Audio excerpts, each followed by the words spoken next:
tell you, I'm all right now, but last week I was in rough shape, you know? Last week I told my wife, a man is like wine, he gets better with age. She locked me in the cellar. Oh, my wife. Rodney Dangerfield could make a room explode with laughter before he even finished a sentence. His wild eyes, sharp jokes, and famous cry of, "I don't get no respect," turned him into one of comedy's biggest stars. But away from the stage, his life was far less funny.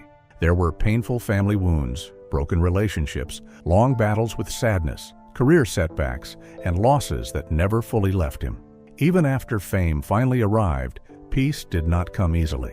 So what was Rodney really hiding behind the laughs, and how much heartbreak followed him when the applause finally stopped? Join us as we uncover Rodney Dangerfield's rise, romances, family struggles, private pain, career moments, final years, and the heartbreaking truth behind the man who made everyone laugh so easily. His first heartbreak began at home. Rodney Dangerfield entered the world as Jacob Cohen on November 22, 1921, in Babylon, New York. His parents were Jewish. His mother, Dorothy Dottie Teitelbaum, had been born in Hungary, while his father, Philip Cohen, performed in vaudeville under the name Phil Roy. From the outside, that might sound like the beginning of a comedy story. Inside the home, it was anything but funny. Philip was rarely there. Rodney usually saw him only about twice a year, and after his father left the family, his mother moved Rodney and his sister Marion to Kew Gardens, Queens. The absence hurt, but the coldness at home cut even deeper. Rodney later said his mother never hugged him, kissed him, or showed him the kind of affection other children received. While other children went to sleep hearing fairy tales, he remembered falling asleep to fights downstairs and someone shouting, "Enough! Enough!" Her cruel remarks made him feel unwanted, and one story showed how little safety he felt. She once encouraged him to save money for a football uniform, then took the money herself. He also faced anti-Semitism from classmates and even teachers. With his father gone and money tight, childhood ended early. He delivered groceries, sold newspapers, sold ice cream at the beach, and even drove a fish truck to help keep food on the table. He attended Richmond Hill High School and graduated in 1939. But long before graduation, he had already learned how easily a child could be ignored. The darkest memory came from when he was very young. A neighborhood man offered him a nickel to sit on his lap, then held and kissed him for several minutes. Rodney did not understand what was happening and returned because a nickel meant something to a poor child. Years later, he joked bitterly about it, then added, "Thanks for looking after me, Ma." He said the experience could have made him a nasty person, but somehow it did not. Still, those early wounds never fully disappeared. Before he ever told the world he got no respect, Rodney had already learned what that feeling meant. Comedy became his escape. Comedy became his way out. Pain did not make Rodney quiet.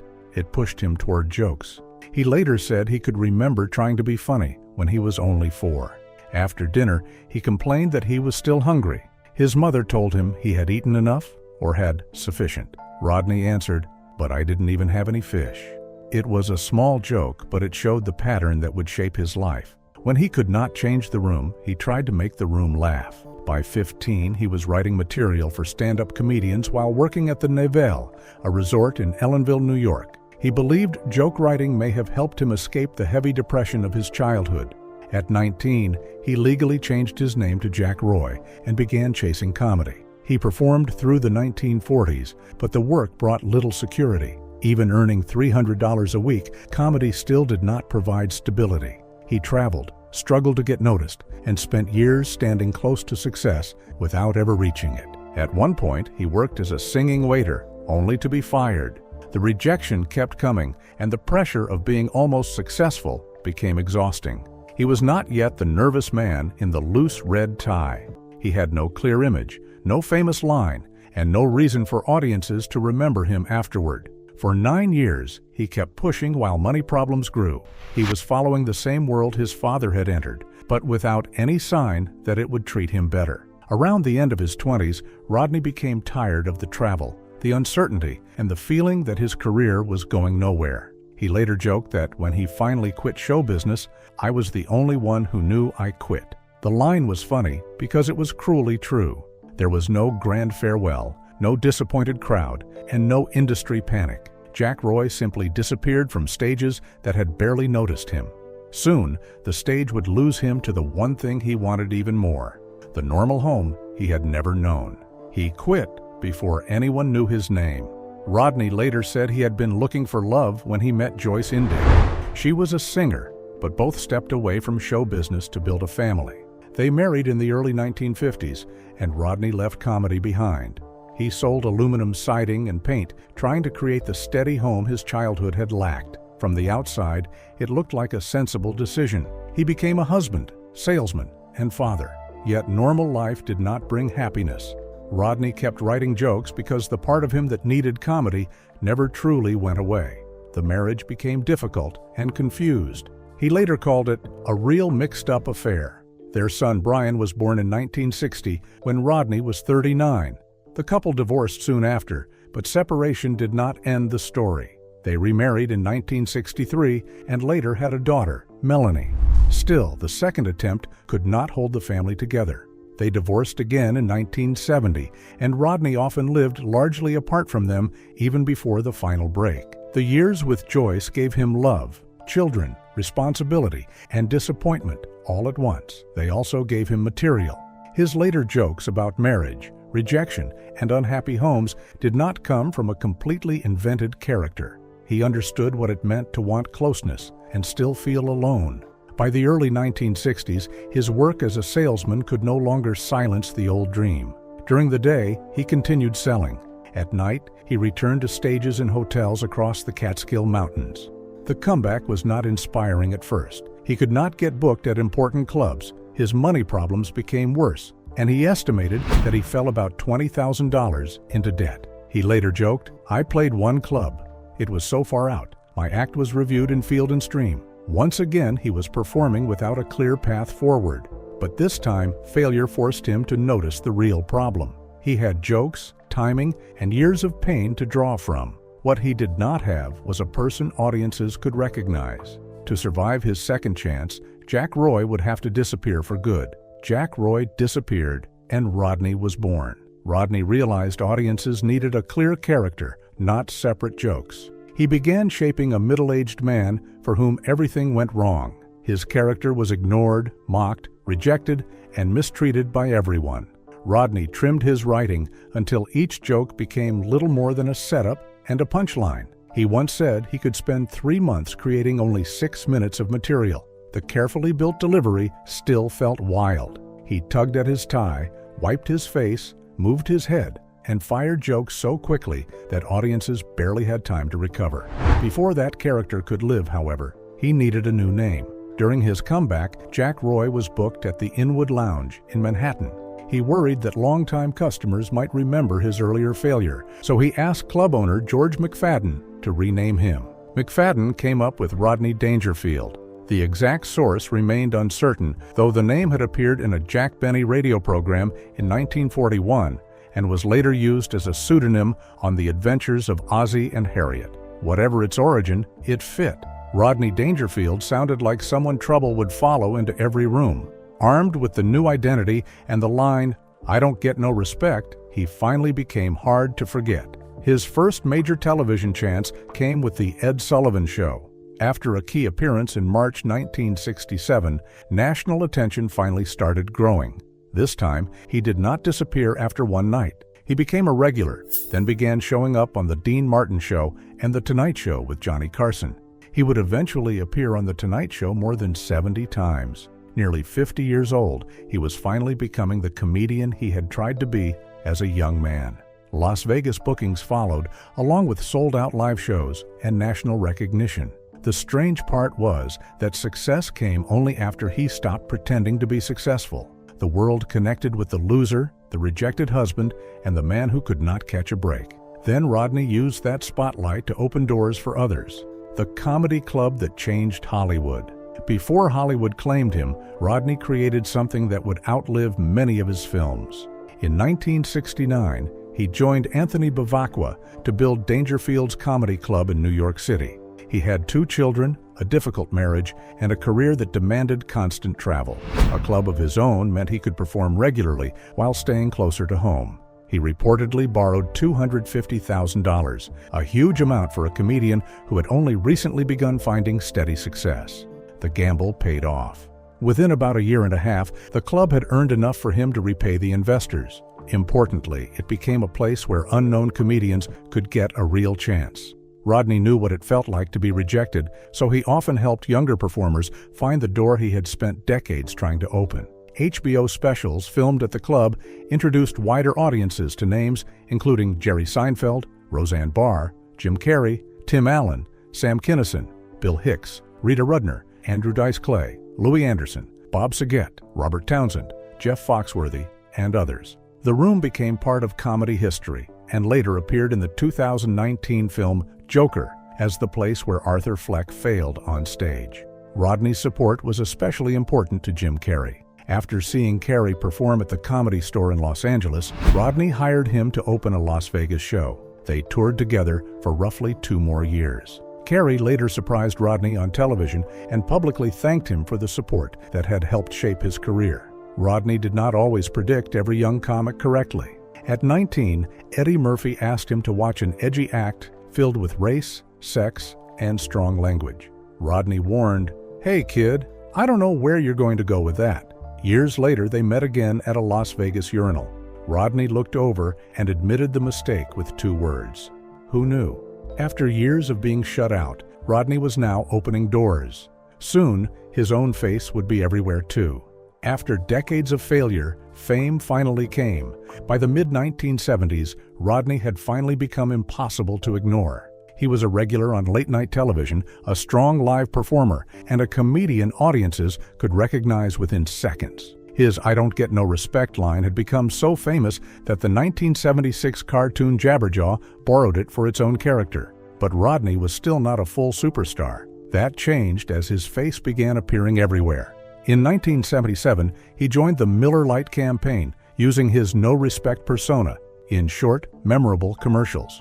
One bowling ad summed him up perfectly.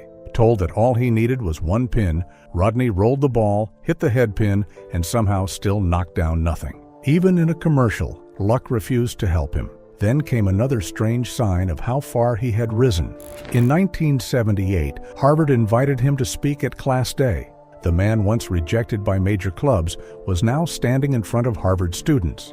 His comedy albums pushed him even higher. No Respect won a Grammy in 1980. Then Rappin' Rodney turned his stage character into a novelty rap hit. The song reached number 83 on the Billboard Hot 100, stayed there for 8 weeks, and became an early MTV favorite. Its video showed Rodney facing execution, judgment, and even heaven, only to get no respect there either. The song earned another Grammy nomination and proved Rodney could turn one joke into television, records, commercials, and music videos. Still, the biggest change was coming from film. One loud guest at a golf club was about to turn a late-blooming comedian into a movie star. The movie role that changed everything. Rodney had appeared in the little-known film The Projectionist in the early 1970s, but his movie career truly took off with Caddyshack in 1980. He played Al Chervik, a rich, loud developer who crashes into the stiff world of a country club and clashes with Judge Elihu Smales.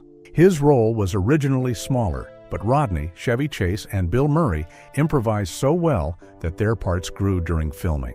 Reviews quickly noticed Rodney, whose wild confidence felt very different from the beaten man he played on stage. Caddyshack turned him into a film star. In 1983, Easy Money gave him his first major starring role and proved he could carry a comedy himself. 3 years later, Back to School made him a 65-year-old superstar. He played a wealthy businessman who entered college while trying to help his son, and Rodney also helped write the film. By 1988, he had performed nearly 1,000 times in Las Vegas. That run was interrupted after a faulty steam bath at Caesar's Palace injured his eyes. When the hotel refused to pay him for 5 missed shows, Rodney walked out and told the audience to get refunds. A legal fight followed, and the jury sided with him. He received money for both his injuries and the missed performances, then signed with Bally's across the street. Rodney also appeared in music videos for Billy Joel and Lionel Richie, created the unsold pilot Where's Rodney, and later took on a much darker role as an abusive father in Natural Born Killers. He also appeared on The Simpsons, Home Improvement, and in Adam Sandler's Little Nicky. The late bloomer had reached the point where his name alone could carry a project. Yet the brighter his career became, the more surprising his private life was about to become. The flower shop meeting that changed his life. While his career was still rising, Rodney's final love story began in a flower shop in Santa Monica. Joan Child was running the shop when Rodney noticed her in the early 1980s. What made the meeting unforgettable was the strange opening. Rodney approached her and asked, "What kind of drugs do you like?" Joan, who lived a clean and quiet life, answered, "Antibiotics, I guess." He began returning to the shop, using jokes to build a connection. They dated on and off for about a decade, growing closer through friendship, patience, and emotional balance. Joan brought calm into a life filled with fear, pressure, and sharp mood changes. Rodney brought laughter and warmth into hers. When they married on December 26, 1993, Joan was 41 and Rodney was 72. They went to Las Vegas and chose the first wedding chapel they could find. Rodney smoked marijuana in the limousine, leaving Joan unsure how serious the plan was. But he went through with it. Years later, while promoting My Five Wives in 2000, they held a recommitment ceremony to show that their bond remained strong. A businesswoman and floral designer, she preferred privacy and a grounded home. That made her especially important during Rodney's later years. His health limited him to only a few stand-up appearances, and he lost interest in chasing movie roles. Still, he kept writing jokes and tested them on Joan. She laughed every time, whether the joke fully worked or not, because she understood that laughter still reached him when almost nothing else did. Rodney once said he was finally trying to be himself and no longer cared what people thought. At home, that often meant wearing only an open robe, eating, watching television, searching for marijuana, or working through new lines. Joan accepted the strange habits along with the sadness behind them. Their marriage did not erase his depression, but gave him a steady partner for his last 11 years. Even with Joan beside him, the sadness following Rodney since childhood never fully loosened its grip. The dark private life behind no respect, but Rodney's private pain went back long before Joan. After Joyce died in 1975, he had raised Brian and Melanie mostly alone. In a Manhattan Upper East Side apartment, he lived with his children, a housekeeper, his poodle Kino, and Joe Ansis, his closest friend of 30 years. Joe had also sold aluminum siding and had influenced Lenny Bruce. Rodney called him the funniest man in the world. Roseanne Barr later described Joe as too psychologically damaged to live alone in a germ-filled world, so he remained with Rodney until his death in 2001. Rodney also hated being mistaken for the loser he played on stage. Joan later described the real man as classy, gentlemanly, sensitive, intelligent, and even gifted with numbers. Yet strangers often treated him as if the character were real. Fame did not protect him from old sadness. He battled depression and was finally diagnosed with clinical depression late in life. His mood could swing sharply. Some days he was full of stories. On others, he stayed under the covers and could not face the world. He said the worst period came in his 70s, when for 2 years he could not function. By his final years, he attended therapy. The long scar down his chest, brain surgery, aneurysm operations, and other medical problems were serious, but he said the depression was heavier. He often tried to quiet it with marijuana, alcohol, food, sex, and other drugs. He first used marijuana in 1942 and later smoked it daily for decades. He even admitted using it at the White House during a 1983 visit with Ronald Reagan. His autobiography was first going to be called My Love Affair with Marijuana. Instead, it became It's Not Easy Being Me, a lifetime of no respect, but plenty of sex and drugs. He wrote it after thousands of people contacted him when he publicly discussed depression. He wanted suffering readers to know they were not alone. The laughter gave him relief, but soon his body started showing the cost too. Years of damage finally caught up with him. He smoked for most of his life and sometimes carried 3 different cigarette packs. When he tried to quit, he rewarded a smoke-free day with another cigarette. His diet was poor, exercise was not a priority, and years of strain left his body fragile. He underwent double bypass surgery in 2000 and later dealt with aneurysm operations. On November 22, 2001, his 80th birthday, he appeared on The Tonight Show. During the performance, Jay Leno noticed that Rodney's movements looked wrong and asked a producer to call paramedics. Some reports called it a mild stroke, while others described a mild heart attack, but the medical emergency clearly showed that his health was beginning to fail. Even during the hospital stay, Rodney reportedly upset staff by smoking marijuana in his room. A year later, he returned to The Tonight Show for his 81st birthday, still unwilling to let illness take the stage from him.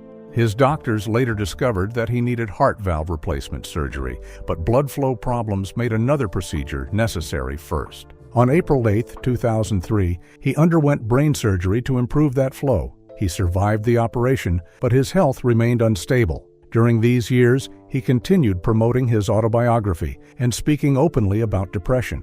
An editor who spent 3 days working with him saw the extremes up close. One day, Rodney was energetic and overflowing with stories. The next, he could barely remember anything and made little effort. On the final day, he sat sadly at the kitchen table over a pile of pills. Even then, he kept reaching for jokes. He said he did not want other people to feel as bad as he had felt. That wish gave the book a purpose beyond celebrity memories. But the next hospital visit would leave no room for another comeback. The heartbreaking final weeks of his life. On August 24, 2004, Rodney entered the University of California, Los Angeles Medical Center for heart valve replacement surgery. When someone asked how long he expected to remain in the hospital, he answered with one final line: "If all goes well, about a week, if not, about an hour and a half." The operation led to complications. He suffered a stroke, then developed infectious and abdominal problems. He slipped into a coma and remained in the hospital for weeks. Joan stayed close. According to one account, she found a way to reach him. She asked whether he wanted to see an X-rated cartoon he loved, one carrying the caption, "Surprise Balloon." The question roused him, and in the final days, he emerged from the coma. Joan later said, "When Rodney emerged, he kissed me, squeezed my hand, and smiled for the doctors." It was a small sign, but for the woman who had spent more than 20 years beside him, it meant he knew she was there. Rodney Dangerfield died on October 5, 2004, at the age of 82. He left behind Joan, Brian, and Melanie. Flowers covered his star on the Hollywood Walk of Fame. Adam Sandler, who had worked with him in Little Nicky, called him a hero who was even better in person than people imagined from television and film. On the day Rodney died, the joke selected at random on his official website read, "I tell ya, I get no respect from anyone. I bought a cemetery plot." The guy said, "There goes the neighborhood." Joan chose "There Goes the Neighborhood" for his headstone at Westwood Village Memorial Park Cemetery. At his memorial, the word respect appeared across the sky. Guests received live monarch butterflies, and Farrah Fawcett led the release. Even the service carried the strange mix that had followed Rodney through life: tenderness, spectacle, and a joke waiting near the grave. He had spent decades turning fear, rejection, and pain into laughter. In the hospital, there was no stage character left to protect him. Only a sick man, his wife's hand, one smile, and a legacy about to be fought over. The fight over Rodney's name and legacy. Rodney's death did not end the fight over how his life and work would be remembered. Joan took control of his estate and intellectual property, then worked to protect material she believed had never been meant for public viewing. In 2007, she sued producer David Permit over more than 200 hours of footage recorded during Rodney's final years. She argued that much of it showed him in poor health and was extremely personal, while the producer was said to be shaping it into a documentary called Respect. Another case involved Melanie and a 1988 Las Vegas recording. Joan said the footage had been used without permission for Comedy Central's legends, Rodney Dangerfield. The dispute settled in 2008, with her attorney stating that Joan held the copyrights to Rodney's act and all of his intellectual property. Years later, Joan also sued over a $3.9 million investment in a hologram company called Rockdom, claiming she had been misled and pushed out after funding the business. Her attorney later said the matter had been resolved amicably. Away from court, Rodney received honors that kept his name connected to comedy. UCLA named operating rooms after him and created the Rodney Respect Award. Jay Leno received it in 2005, followed in later years by performers including Tim Allen, Jim Carrey, Louis Anderson, Bob Saget, Chelsea Handler, Chuck Lorre, Kelsey Grammer, Brad Garrett, John Lovitz, Jimmy Fallon, Whitney Cummings, and Ken Jeong. Saturday Night Live imagined him at Heaven's Gate, where St. Peter asked to hear the jokes one more time before letting him enter. Rodney shouted, "Finally! A little respect." Comedy Central later gathered comedians to honor him. His website earned Webby attention. Manhattanville College gave him a posthumous honorary doctorate, and Los Angeles City College opened the Rodney Dangerfield Institute of Comedy. Kew Gardens added a plaque, though a proposal for Rodney Dangerfield Way faced resistance, creating one more no-respect argument years after his death. Joan also objected to a mural she believed showed him poorly. The original club closed in 2020 after more than 50 years, then returned in 2024 as Rodney's Comedy Club.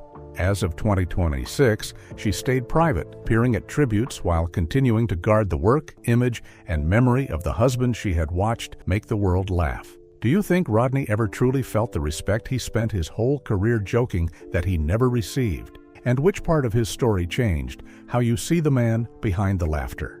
Share your thoughts in the comments below, and don't forget to hit like, subscribe, and stay tuned for more incredible stories from Hollywood's fascinating history. See you next time.